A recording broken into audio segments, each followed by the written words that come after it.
For today's video mga abyan, magluluto tayo ngayon ng linagpang na turagsoy o dalag.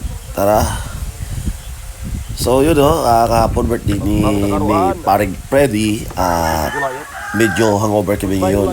Kaya naisipan namin na magluto tayo ng linagpang na turagsoy at itong si Gulayat ang aming napagdiskitahan. So isang piraso na lang ito natira dahil marami na dito naluto. So ngayon si Big Freddy o paring Freddy siya ito yung maglilinis, no? So bago ito linisin ay kailangan muna natin itong tudasin, no? So yun at pinalo na sa ulo at hanggang siya na lang bahala dyan paano nilinisan. At habang nilinisan niya yung ating dalag ay magpapa-apoy na tayo dito ng uling. Ayan. Kasi yung first step na gagawin natin is isusugba natin yung dalag o iihawin, no? Ayun. At nung nalinisan na ni Parang Pwede, ayan, kinakaliskisan niya na. Ang daming kaliskis ito. At kailangan talaga na maglinis ka nito ay linisan mong mabuti kasi ito ay napakalansang isda, mga biyano. So, kailangan mo talaga dito matyaga mong linisan, no? At pagkatapos ng nalinisan ay ito na, inugasan niya at meron ditong itlog sa loob, no? Or tawag sa amin dito ay bihod. So binika niya yung tiyan para makuha talaga yung mga nalalaway na mga balat ng dalag ay ito nabibigay ng lansa. So pagkatapos ng nilinisan ay ito na at ipinatong na sa nag-iinit na baga o apoy.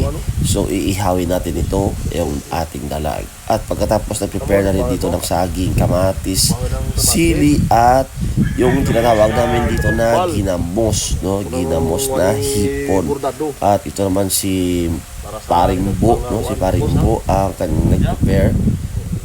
At maya-maya ay ilulunod na lang natin dito yung itlog at ang luya. Kailangan din natin ilagay. At pagkatapos ibalot sa saging, kailangan din natin isugba or iihaw yung mga ingredients. Kasama na rin itong sibuyas. At nagpakulo na rin tayo ng tubig. Pag nagkumulo na yung tubig, ayun na, nilagay na natin yung ginayat na turagsoy o dalag. So, ayan na siya at naihaw. Tapos, siniwa lang natin sa maliliit para naman. At yung inihaw natin sa dahon ng saging na mga ingredients ay ito na, sili, kamatis, luya, at yung ginamos. So, ayan na, nilagay na natin. Grabe kasi ito guys, medyo mas gusto kasi namin dito yung maanghang-anghang na gabiti-biti, bala. Kasi puro kami hangover, no? So, yan, higop tayo ng mainit na sabaw ng linagpang. At ayan, tinimplahan ng ni Paring Freddy ng konting asin, no? So, sa paglagay ng asin ay medyo dahan-dahan lang tayo kasi meron nga itong ginamos kasi yung ginamos is maalat na. So, para naman lumabas yung anghang ay ito at hiniwa-hiwa o hinati-hati niya yung mga siling labuyo. So, naglagay siya ng mga halos 8 pirasong siling labuyo. At maya-maya lang ito yung sibuyas na inihaw ay nalagay na rin. So, ito na lang yung last na ingredients, no? At okay na ang ating linagpang na turagsoy. At huwag natin kalimutan yung itlog or bihod ng ating dalag. Ito yung kanyang mga itlog, no? So, babae pala si Gulayat, eh. At pagkatapos, ito na siya, guys. Ayan, ready to serve na. So, ayun, Migo Pwede muna yung unang kukuha dyan, no?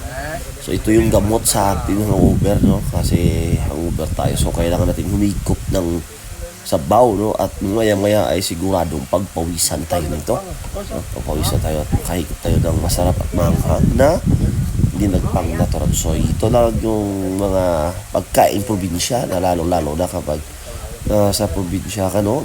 Malapit sa mga ilog o kaya mga palayan na may mga isda ang ganito, ay pwede rin naman nating lagpangin yung mga hito or kaya puyo. Ayan. So ito na siya guys, tara at kain tayo.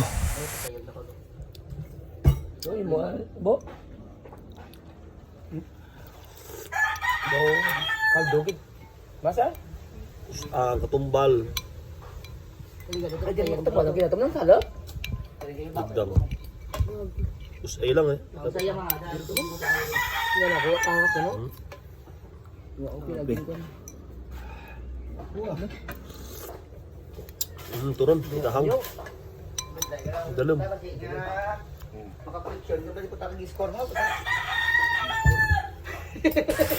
So yun, grabe no?